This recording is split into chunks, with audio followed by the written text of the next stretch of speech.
the first sound that you hear in this track is actually the sound of a piano chord, but reversed, so played backwards. So rather than it goes, which is kind of cool. That's so cool.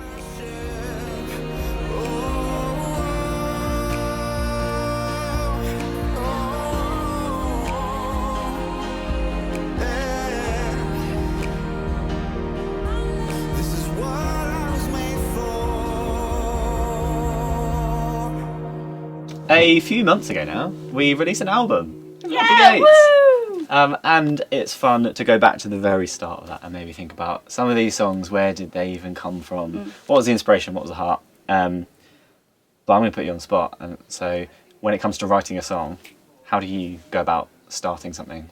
How does that work for you? That's such a great question. I feel like all of my best ideas come when I don't have my phone with me and I can't record it. So it's just the worst. I just have to keep saying it and then I get bored of it and I'm like, actually I don't like this song anymore. But I will usually come up with the melody first. So I feel like I'll just start humming something and then it will just come to me and then I'm like, oh, that's actually kind of fun. So then I'll record it on my phone. Then I'll like stick lyrics to it and stuff. So and then I write the song. Like, that's how I... And those are the songs that we wrote and released as part of this project. Most of them were written by more than one person, so it's not just like getting on your own and writing down and what's God saying to you, but it's more about doing that together in team. How does that even work when you bring multiple people into writing something? Yeah. I feel like I've always come to like a team songwriting thing where I'm like, guys, I've got this, but I'm not sure I like it. Can you make it better? And sometimes it does get better, sometimes it doesn't, and sometimes you just scrap it, and that's fine. But yeah, teamwork makes the dream work. Amen. And there's a particular song as part of the live album called What I Was Made For, which is a fun one to talk about in terms of where it came from, because it was something that you and I worked on together. And the way that we have tended to write songs before is that I'm good at like coming up with 50% of something, but I can never finish it. And I say what I have to say, but it feels like you then are very good at coming in and finishing it off and taking it where it was always meant to go. And that was very much the story of this song. That the kind of inspiration for me personally with this song, What I Was Made For, actually came from a conference that we run here at KCC called the Worship Learning Community. And the first ever conference we did, John Risbridger was our sort of main session speaker. And he really spoke about the whole story of the Bible through the lens of the whole thing is about worship. And you can do that with a few different things. You can say the whole Bible is about the mission of God, or the whole Bible is about the people of God. But actually what he unpacked for us was actually the whole Bible is about worship. So we were made God made creation, made human beings to enjoy relationship with him and to enjoy worshipping him. And that story right through to the end of the Bible in Revelation, where we see that picture of eternity to come, and these people are caught up, people from every tribe, nation, tongue, generation gathered around the throne. What are they doing? They're worshipping.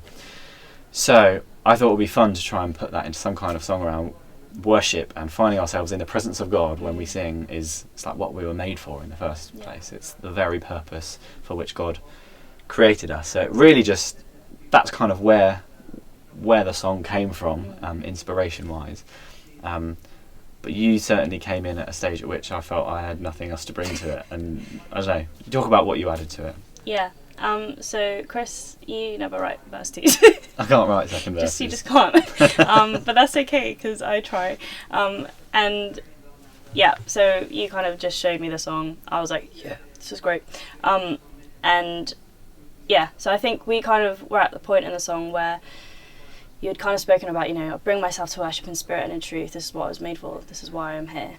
And it's like, great. We're now in that position where we've said, okay, here I am. I'm now in the presence of God. I'm bringing myself in worship. But what can I bring? What is there anything worthy that I can bring to Jesus? And so it's like just how we started writing that verse is the best that I can offer. All I have to bring could never grasp all the fullness of your goodness to me. And it's like, there's actually nothing worthy that I can bring to the throne, to Jesus, that is good enough. And yet through Jesus, through him, we can bring worship that is worth something. And so then it flows into that next bit, doesn't it? No longer I who live, but Christ who lives in me. Oh, thank goodness. Thank you, Jesus, that actually my worship is so... it's not worth anything until Jesus comes into the picture and helps us, and he is the worthy one, and so we can bring it to him. The best that I could offer, and all I have to bring, could never grasp all the fullness of your goodness to me. I think where the song starts is, I don't know whether you ever find yourself in times of worship, whether that's on a Sunday, whether that's in a smaller gathering, even just on your own, you know, seeking God in the quiet place, where you come before God and you just suddenly feel that sense of conviction and being humbled of,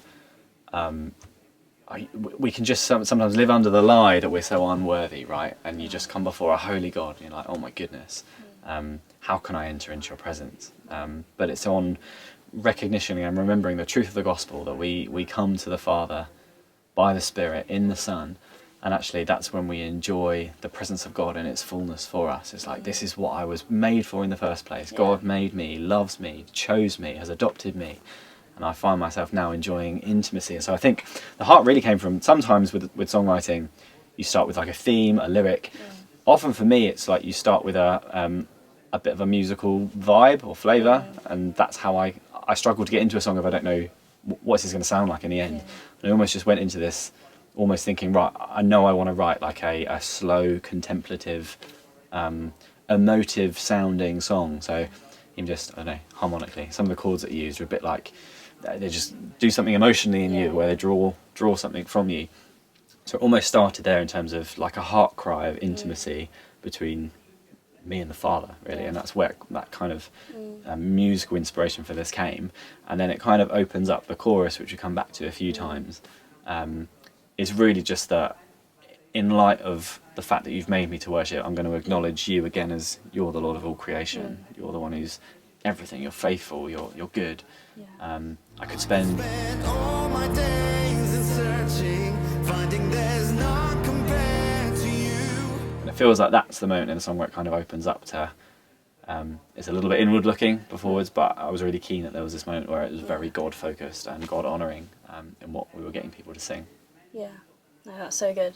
And I think as well, the topic of the song is so important in today's culture, where it's like people are constantly asking, what am I made for? I don't really know what I'm made to do. Like, am I made to just be and not have any impact on anything? And actually, first and foremost, we are made to worship God.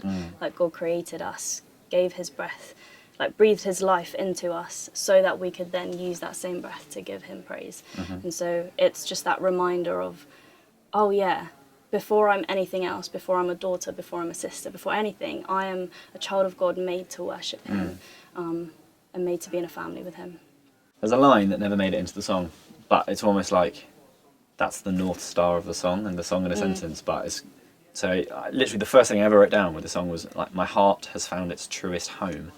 And I think lots of people's story is that they can spend their life searching for meaning and purpose and identity and that sense of feeling home and secure and safe, and almost wanting to write a song that takes you to the gospel and shows you that it's in Jesus, in a restored relationship with the Father in heaven, that our very heart finds its like home. This is, and everything that home represents of security, of safety, of comfort, of this is where I'm meant to spend my time. I can be vulnerable and be real at home. It's almost that sense of we find our spiritual home coming back to him.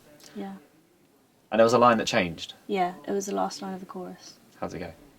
It was meant to go, you are everything to me. Now it's changed to, you are faithful to me. Why the change? Why, you may ask? Sometimes you write something personally, and then you might invite someone else into that, and you land on something, but it's still really helpful to get external perspective on it and some feedback and other people's eyes on it, people who are, carry experience with this stuff. And it was actually Haran in the worship team who, just on reading that line, was just almost, it stuck out a little bit to him in terms of, I think we can make that stronger. And sometimes it's really true. Sometimes saying everything actually means nothing. So saying, God, you're everything to me, well, that's true. It also kind of means nothing in the moment, or it means 100 different things to 100 different people, and sometimes that's okay. But his comment, which was so value, was actually, why don't you be specific in that moment of get people centered around one thing or one element or one characteristic of who God is, and let's make sure that every line, you basically want to be able to read through a song at the end and give every line like a big tick. I think that's as strong as it could be, and it really says. And that was just one where we needed his eyes on that just to help us with that line. You are my hope for days to come. You are everything I needed. You are faithful to me. I could play a little bit. There's a little bit musically that is a little bit unusual for a worship song. Well, not unusual, but it just uses a couple of different chords, which are, I don't know, a little bit interesting if that's what floats your boat and you're into that. So the first time you play through the chorus, it's pretty. It comes as what you'd expect to hear. So you are the Lord of all creation, you are the King, you've held my heart. Then the second time you get there, it just introduces some different kind of sounds, different kind of chords. So you are the Lord of all creation, you are the King, you've held my heart. Which kind of sounds like it's straight from a movie score, or just a couple of chords there that are kind of, I don't know, to my ear, kind of musically packed with emotion and draw something from you and help contribute to that sense that this song is it's a song of intimacy. I think that what we want people to grasp is their identity. It's their call to worship. It's not just the worship leaders or the worship team who are called to worship Jesus on a Sunday morning. Actually, no, we're called to worship Jesus in every part of our week, like Monday to Saturday. How are you worshipping God? It doesn't have to be sung worship, but it can be sitting in the presence of God. It can be doing something for Jesus. It can be, blessing someone with encouragement. So I think I would really love to see people seeing that, oh yeah, this is what I was made for, this is why I am here, I'm made to worship God. So I think, that kind of revelation of nothing else can describe who I am except being a child of God, except being a worshipper of Jesus. And it's your whole life, isn't it? So it's in Romans where Paul says, I urge you, in view of God's mercy, present your bodies as living sacrifices, holy and acceptable. That is true and proper worship. So it's nothing to do with singing, it's nothing to do with coming to church on a Sunday, but actually for each of us, the way we live our lives 24/7 is about worship. It's what we're made for. It's why we're here. It's why God created us, to enjoy him. So I think for anyone listening to that song, it's a moment to come together as people and sing, isn't it? That's what worship songs do for us. But it's almost that reminder that worship isn't really about that, it's bigger than that. And it's, what does that mean for you 2 hours later or 2 days later as you're going about your week, remembering, actually, this is what I was made for, to enjoy God in every bit of my life.